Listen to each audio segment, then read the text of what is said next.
નમસ્કાર, ભાગ્ય દર્પણમાં આપનું સ્વાગત છે. આપની સાથે મિત્રો હું છું આરતી. કોઈનું અપમાન કરતા પહેલા વિચારો કે તમે તમારું માન ગુમાવી રહ્યા છો. આજના સુવિચાર સાથે ચાલો શરૂ કરીએ ભાગ્ય દર્પણ.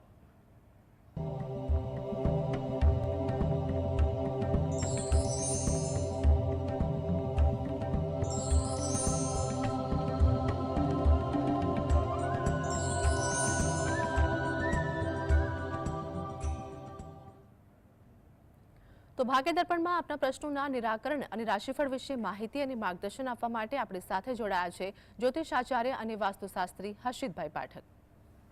હર્ષિતભાઈ, જીએસટીમાં આપનું સ્વાગત છે. નમસ્કાર. નમસ્કાર. સર્વપ્રથમ આજના પંચાંગ વિશે જણાવો. હા, આજના દિવસની શુભ શરૂઆત કરીએ પંચાંગી જાણકારીથી. આજે વાર છે બુધવાર. વિક્રમ સંવત 2081 ચાલી રહ્યો છે. તારીખ છે 13 નવેમ્બર 2024, 13/11/24. આજની તિથિની વાત કરીએ. મહિનો આવી રહ્યો છે કારતક મહિનો, જેનો સુદ પક્ષ શુક્લ પક્ષ છે. તેની તિથિ બારસ છે. આજે છે કારતક સુદ બારસ. નક્ષત્ર રેવતી, યોગ વજ્ર અને કર્ણ બાલવ આવે છે. આજની રાશિની વાત કરવામાં આવે, રાશિ આવે છે મીન રાશિ, કે જેના નામાક્ષર હોય છે દ, ચ, ઝ અને થ. એટલે આજે જો કોઈ બાળક જન્મે તો તેનું નામ મીન રાશિ પરથી પાડવું હિતાવહ રહેશે. આ ઉપરાંત ગ્રહ ગોચર અને મુહૂર્તની ગણતરી માટે પણ મીન રાશિને લક્ષ્યમાં લેવાની રહેશે. દિન વિશેષની વાત કરીએ તો આજથી તુલસી વિવાહનો આરંભ થઈ ગયો છે. ચાતુર્માસ પૂરા થઈ ગયા છે. ચાતુર્માસ સમાપ્તિ, આજથી બધા શુભ કાર્યો થઈ શકે છે. લગ્ન, વિવાહ આદિ, વાસ્તુ વગેરે કાર્ય જે કરવા થઈ શક્યો છે. આજે નારાયણ દ્વાદશી કહેવાય છે. ઉપરાંત આજે જે છે તે સ્વારોચિષ મનવાદી કહેવાય. પંચક સમાપ્તિ મોડી રાત્રે થવાની છે અને આજે પ્રદોષ પણ છે. તો હર્ષિતભાઈ, આગળ વાસ્તુ અંગે દર્શક મિત્રોને માહિતગાર કરજો. હા, વાસ્તુમાં આપણે વિશેષ વાત કરી રહ્યા છીએ અને તે છે કે કાર્યસ્થળે સંવાદિતા. જે પણ તમારું કાર્યસ્થળ હોય ત્યાં સંવાદિતા એટલે કે કર્મચારીઓ, અધિકારીઓ બધા વચ્ચે જે સમન્વય છે, હાર્મની છે, તે વાસ્તુશાસ્ત્રની મદદથી કેવી રીતે સચવાય તે ખૂબ અગત્યનું છે. અને વાસ્તુશાસ્ત્ર આમાં ખૂબ જ મદદગાર સાબિત થાય છે. દરેક વ્યવસ્થા છે તેને સમજવી ખૂબ જરૂરી હોય છે.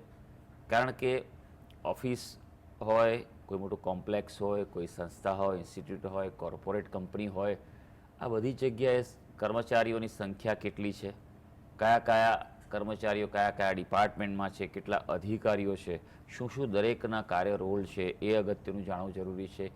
તે પ્રકારે તેમનું સિટિંગ એરેન્જમેન્ટ એ બહુ જ અગત્યનું છે. એ વાસ્તુશાસ્ત્ર પ્રમાણે કરવું જોઈએ. અને ખાસ કરીને જે પણ જગ્યા હોય, કોઈ પણ ઓફિસ છે કે દુકાન હોય, ફેક્ટરી હોય, સંસ્થા હોય, ઇન્સ્ટિટ્યૂટ હોય, ગમે ત્યાં એ જાણવું જરૂરી છે. સૌથી પહેલાં તો એ પણ સમજવું પડે ને એ પ્રમાણે વાસ્તુશાસ્ત્રના ઉપાય આપવા જોઈએ કે આ જગ્યા જે છે માલિકીની છે, ભાડાની છે.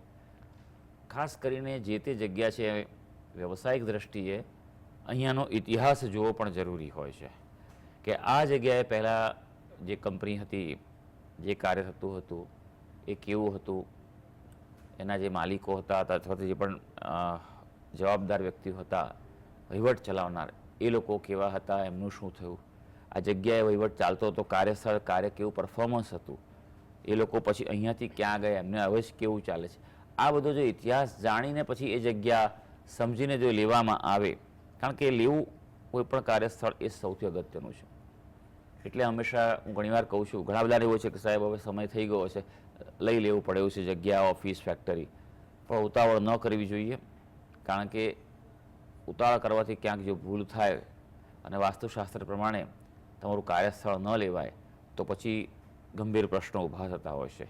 માટે ઉતાવળ ન કરવી, વેઇટ એન્ડ વોચ કરી અને યોગ્ય વાસ્તુશાસ્ત્ર સંમત જગ્યા મળે તે લઈને આગળ વધવું જ હિતાવહ હોય છે.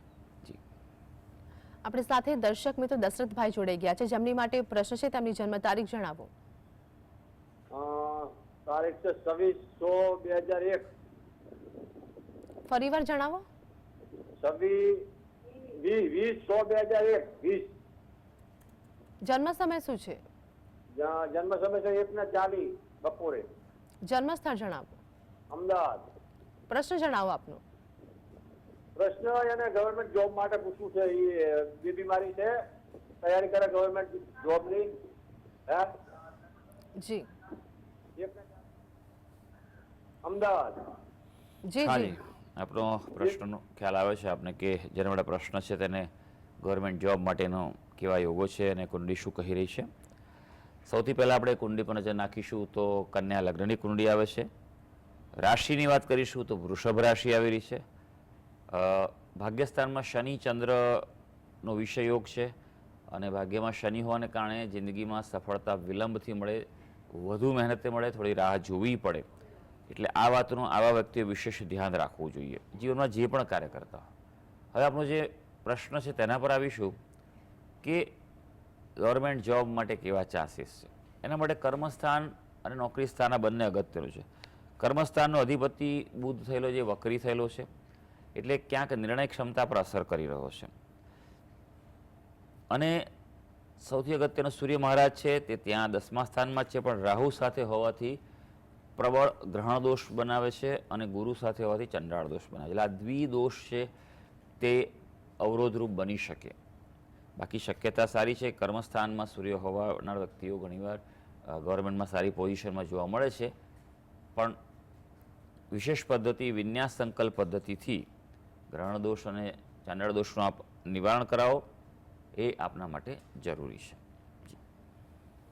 હર્ષિતભાઈ, આગળ રાશિફળ વિશે વાત કરીશું. મેષ, વૃષભ અને મિથુન રાશિના જાતકોનો આજનો દિવસ કેવો રહેશે તે જણાવો. હા, શરૂ કરી આજના દિવસનું રાશિ ભવિષ્ય. સૌથી પહેલી રાશિ આવે છે મેષ રાશિ, જેના નામાક્ષર હોય છે અ, લ અને ઈ. ભાઈ, આજે તમારે તમારા જીવનસાથીના સ્વાસ્થ્યનું ધ્યાન રાખવું જરૂરી પડશે. એટલે થોડી બાબતે તમે ધ્યાન રાખજો, બેદરકાર ન રહેતા. કોઈને કોઈ રીતે આજે તમારું મન અશાંત રહી શકે, કોઈ અપ્રિય ઘટના બને અથવા કોઈનો પ્રતિભાવ બરાબર ન મળે તેવું બની શકે. આવકમાં પણ ઘટાડો થવાનો સંભવ છે, માટે આર્થિક બાબતે મજબૂતાઈ જાળવી રાખવી પડશે. વૃષભ રાશિ, જેના નામાક્ષર છે બ અને ઉ. ભાઈ, વૃષભ રાશિના વ્યક્તિઓ માટે ખાસ થોડુંક સાવચેત રહેજો. બિનજરૂરી વિવાદ ટાળજો. વિવાદોમાં પડવું જ નહીં, ભલે આપણો વાંક હોય કે ના હોય. ઉપરાંત આજનો દિવસ છે એ ક્યાંક તમને મિશ્રતા આપી રહ્યો છે. સંતોષની લાગણી પણ આપશે, ક્યાંક ગુસ્સાની, અસંતોષની પણ લાગણી આપી શકે, માટે થોડુંક મનની સ્વસ્થતા જરૂરી છે. હા, સારી વાત આજે એ છે કે મિત્રનો સહયોગ તમને મળવાનો છે. હવે વાત કરીએ મિથુન રાશિ, જેના નામાક્ષર છે ક, છ અને ઘ. વ્યવસાયમાં આજે મહત્વપૂર્ણ સફળતા મળી શકે એવું છે. એટલે કોઈ અગત્યનું કાર્ય કે પ્લાનિંગ ચાલતું હોય તો બરાબર ફોકસ કરી લેજો. નાણાંની લેવડ દેવડમાં પણ સાવધાની રાખજો, સાવચેતી રાખજો અને બધું જે પણ ટર્મ્સ કન્ડિશન કે પેપરવર્ક કરવાનું હોય તે કરી લેજો. આજે કોઈને કોઈ રીતે મનમાં ક્યાંક નિરાશા અને અસંતોષ પણ રહી શકે તેમ છે. આપણી સાથે દર્શક મિત્ર રાજુભાઈ જોડાઈ ગયા છે, જેમની માટે પ્રશ્ન છે. તેમની જન્મ તારીખ જણાવો. મારી જન્મ તારીખ છે 19/10/1990. ફરીવાર જણાવજો. શું? જન્મ તારીખ શું છે, ફરીવાર જણાવો. 19/10/1990. જી, જન્મ સમય શું છે? સવારના 6 ની આસપાસ સવારે.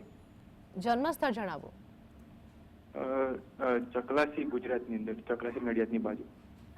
પ્રશ્ન જણાવો આપનો. મારે મોડેલિંગ ને એક્ટિંગમાં કરવું છે. પહેલા જો મેં પ્રયત્ન કર્યા પણ એની અંદર કંઈ સફળતા મળી નથી. પણ હાલ મને કેવું છે આમ એ જણાવશો, સફળતા મળી એવું છે? ફરી પ્રશ્ન જણાવશો ભાઈ? એ પ્રશ્ન એ છે કે મારે એક્ટિંગ અને મોડેલિંગમાં પહેલા મેં પ્રયત્ન કર્યા હતા પણ સફળ નતો થયો. તો અત્યારે શું સફળતા મળી શકે તો પ્રયત્ન કરું છું. હા, ચોક્કસ.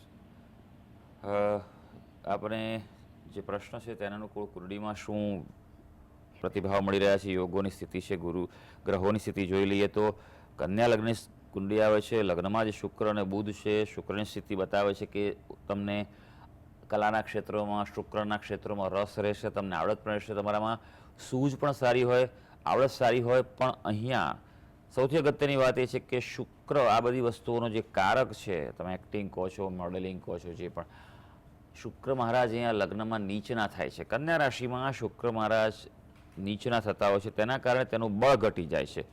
એટલે સૌથી અગત્યની વાત એ છે કે શુક્ર મહારાજ નીચના થયા છે, સાથે અસ્તના પણ છે.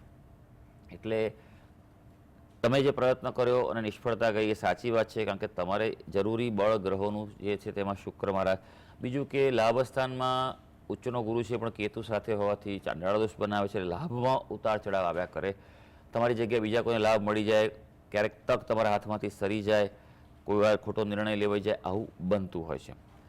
એટલે ખાસ તમારે બે વસ્તુ કરાવશો તો તમારા માટે શક્યતા છે. હા, શક્યતા સારી છે, પ્રયત્ન કરવો જોઈએ, ભાગ્યને તક આપવી જોઈએ. અને સમજો કે અહીં થોડોક સમય સંઘર્ષનો છે, પણ હવે મહેનત ચાલુ કરી દેજો. મે મહિના બાદ અથવા મે મહિનાની આસપાસથી તમારા માટે એક સારો યોગ શરૂ થઈ રહ્યો છે. સૌથી પહેલી વાત કે ચાંડાળ દોષ છે તેનું નિવારણ કરાવો વિન્યાસ સંકલ્પ પદ્ધતિથી. આ પ્રભાવશાળી પદ્ધતિ છે. અને બીજું, શુક્ર ગ્રહના જપ કરો, અનુષ્ઠાન કરો, યોગ્ય સંકલ્પ લઈને યોગ્ય મુહૂર્તમાં માર્ગદર્શન લઈને કરજો કોઈ વિદ્વાનનું, એ આપણા માટે ખૂબ આવશ્યક છે. જી, આપણી સાથે અન્ય દર્શક મિત્ર જોડાયા છે, દિવેશભાઈ, જેમની માટે પ્રશ્ન છે, તેમની જન્મ તારીખ જણાવો. હા, જન્મ તારીખ છે 24/5/1949. જન્મ સમય શું છે? જન્મ સમય સવારે 11 ને 12 ની વચ્ચે અને જન્મ સ્થળ છે સિદ્ધપુર. પ્રશ્ન જણાવો આપનો. પ્રશ્ન એ છે કે મારે મેડમ બીમારીમાં ઘરમાં જે આવક આવે છે એમાંથી વધારે બીમારીમાં મારો ખર્ચ વધારે થઈ જાય છે ને ઘરમાં સ્થિર આવક થતી નથી ને બચત પણ થતી નથી. તો એના માટે કોઈ કુંડળીમાં કઈ દોષ હોય તો જણાવો ને કઈક ઉપાય હોય તો જણાવો ને મને. કેટલા સમય તકલીફ છે ભાઈ? આ એટલે મારા મિસિસ માટે છે, એમને 2017 થી અસર છે પેરાલિસિસની. તો બધું બીમારીમાં લગભગ દર મહિને 15 થી 20 હજાર એમાં બધો ખર્ચો થઈ જાય છે. આ કુંડળીની વિગત કોની આપી છે? એ મારી પોતાની છે. ઓકે, સારું. અને મારા પૈસા આવે છે પણ બીમારીમાં વધારે ખર્ચો થઈ જાય. હા હા, ભલે. ચાલો જોઈ લઈએ ભાઈ આપણે કે બહુ અગત્યનો પ્રશ્ન છે જીવનમાં. કે ઘણીવાર એવું બનતું હોય છે કે ભાઈ પૈસા તો આવે છે પણ જતા પણ રહેશે. તો એનો અર્થ નથી, બચત થવી જોઈએ, બચતમાં વૃદ્ધિ થવી, સંચય વૃદ્ધિ થવી જોઈએ, તમારું રોકાણ ક્યાંક થવું જોઈએ, બચત થવી જોઈએ, કારણ કે ભવિષ્ય માટેની લાકડી છે. જેમ જેમ ઉંમર વધે તેમ તેમ ક્યાંક એમ કહેવાય કે આર્થિક તણાવ પણ વધી રહ્યો છે. કર્ક લગ્નની કુંડળી આવે છે આપણી ભાઈ, મીન રાશિ છે. મીન રાશિ માટે એક ધ્યાન એ રાખવાનું છે કે 7.5થી ચાલે છે અને હજી તો પહેલો તબક્કો છે, હજી બીજા 5-1 વર્ષ જેવો સમય છે. એટલે હજી શાંતિ ધીરજથી સમય પસાર કરજો. શનિના ઉપાય ખાસ કરવાનો તમને સલાહ છે. શનિવારે હનુમાનજી મંદિરે જઈ ત્યાં તેલ સિંદૂર ચડાવો, હનુમાન ચાલીસાનો પાઠ કરો અને પ્રાર્થના કરો અને શનિના દાન કરો સંધ્યાકાળે, એનાથી અસર સારી થઈ શકશે. બીજું કે આપણી જે કુંડળી જે છે તેમાં રાહુ મંગળનો પ્રબળ અંગારક દોષ છે અને આવામાં જ્યારે અંગારક દોષ હોય ત્યારે આવું બનતું હોય છે. અચાનક ખર્ચારે, અચાનક પરિસ્થિતિમાં ઉતાર ચઢાવ આવ્યા કરે તેવું બને. મંગળ આપનો અહીંયા આગળ સ્વગૃહી છે, એ સારી વસ્તુ બતાવે છે. તમે મહેનત કરતા રહેતા હો, એક્ટિવ રહેતા હો, ઘણા બધા કોન્ટેક્ટ હોય, એવું થાય છે, પણ ક્યાંક ને ક્યાંક આ પ્રવૃત્તિમાં તકલીફ પડે છે. એટલે મંગળ રાહુનો અંગારક દોષ છે તેનું શાંતિ વિધાન કરાવો. અને સૌથી અગત્યની વાત છે, જ્યોતિષની સાથે તમારા ઘરનું વાસ્તુ ચેક કરાવો. આવી તકલીફો હોય ત્યારે મેં જોયું છે અનુભવથી કે વાસ્તુ દોષ હોવાની પૂરેપૂરી સંભાવના છે. ખાસ કરીને તમારો જે ઉત્તર ઈશાનનો જે ભાગ જે છે તેમાં ચોક્કસ કોઈ દોષ હોઈ શકે. આ જગ્યા હલકી કરો, ખાલી કરો, દોષ હોય એનું નિવારણ કરાવવું એ તમારા માટે ખૂબ આવશ્યક છે. તેનાથી ખૂબ સરસ અસર મળી શકશે. હર્ષિતભાઈ, આગળ રાશિફળની વાત કરીશું. કર્ક, સિંહ અને કન્યા રાશિના જાતકોનું આજનું રાશિ ભવિષ્ય શું કહે છે તે જણાવો. હા, હવે આગળ વધીએ, વાત કરીશું કર્ક રાશિની. કર્ક રાશિના જાતકો જેના નામાક્ષરો છે ડ અને હ, ભાઈ આજે થોડુંક ધ્યાન રાખજો. કામમાં કોઈને કોઈ પ્રકારે બિનજરૂરી વિલંબ થાય માટે સમયનું એક્સ્ટ્રા પ્લાનિંગ જરૂરી છે. આજે રોજગારની શોધમાં ફરવું પડશે, એટલે કામકાજ માટે ક્યાંક બહાર જવું પડે કે યાત્રા પ્રવાસ થાય તેવું બની શકે, જે તમારા માટે સારું છે. હા, એવું પણ બને કે કોઈ અનિચ્છનીય પ્રવાસે પણ તમારે બહાર નીકળવું પડે, એટલે એ વાતનું ધ્યાન રાખજો. સિંહ રાશિની વાત કરીએ જેના નામાક્ષર છે મ અને ટ. કોઈ લોન કે ધિરાણના કાર્ય, પૈસાની લેવડ દેવડના કાર્ય આજે થઈ શકે, અનુકૂળતા આપવા જઈ રહ્યા છે. કામકાજમાં પણ એક વાતનું ધ્યાન રાખવાનું છે કે વધુ મહેનતે ફાયદો ઓછો છે, માટે 100% ફાયદો મેળવવા માંગતા હો તો 150% મહેનત કરી લેજો, પાછી પાની ન કરતા. નોકરિયાત વર્ગ માટે સારી વાત એ છે કે કોઈ ઈચ્છિત ફેરફારની અપેક્ષા હોય તો તે માટે આજે પ્રયત્નો કરવા જોઈએ. કન્યા રાશિ. કન્યા રાશિના જાતકોના નામાક્ષર હોય છે પઠ અને અણ. એ આપણા માટે થોડુંક મન પરેશાન રહે તેવું બની શકે. કદાચ તમારા ધાર્યા પ્રમાણે કાર્ય ન થાય તેવું, અપેક્ષા પ્રમાણે કંઈક પ્રાપ્ત ન થાય તેવું બની શકે. ઉપરાંત લોકો તમારી લાગણીને ઠેસ પહોંચાડી શકે, તમારી ભાવના પર અસર થાય તેવું બને. હા, સારી વાત એ છે કે પારિવારિક જીવનમાં તમને સુખદ સહયોગ મળી શકશે. જી, આપણી સાથે દર્શક મિત્ર સ્નેહાબેન જોડાઈ ગયા છે, જેમની માટે પ્રશ્ન છે. તેમની જન્મ તારીખ જણાવો. 21/8/2001. ફરીવાર જણાવો. 21/8/2001. જન્મ સમય શું છે? જન્મ સમય રાતના 9 વાગે. જન્મ સ્થળ જણાવો. બાબરા. પ્રશ્ન જણાવો આપનો. એમનો લગ્ન યોગ ક્યારે છે? પ્રશ્ન કોની માટે છે? તરુણ માટે. અને 21/8 છે, 21/7 છે? ના, 21/8. ઓગસ્ટ. ઓકે, ચાલો જોઈ લઈએ કે લગ્ન યોગ બાબતની વાત છે. કુંડી પર નજર નાખીએ તો મીન લગ્નની કુંડી આવે છે. રાશિ જે આવી રહી છે તે કન્યા રાશિ આવી રહી છે. આ કુંડી જે છે તેમાં મંગળ નથી, માંગલિક કુંડી નથી, માટે એ પ્રમાણે પાત્ર પસંદગી કરજો. મેચિંગ કરીને આગળ વધવાની ખાસ સલાહ છે. લગ્નયોગની વાત કરીએ તો લગ્નયોગ તો અત્યારે ચાલુ છે, જે આવનારા મે મહિના સુધી છે. નહીં તો પછી 2026માં મધ્યભાગમાં બીજો એક લગ્નયોગ સર્જાઈ રહ્યો છે. ખાસ આ કુંડલીમાં એક વાતનું ધ્યાન રાખવાનું છે કે પાત્ર પસંદગીમાં થોડુંક ધ્યાન રાખજો, થાપ ન ખાઈ જવાય. કારણ કે ગુરુ મહારાજની સ્થિતિ અહીંયા થોડીક અશુભ બની રહી છે, ચાંડાળ દોષ છે. એટલે બધું નક્કી કરતાં પહેલાં ચાંડાળ દોષનું નિવારણ કરાવવું એના માટે ઉત્તમ રહેશે.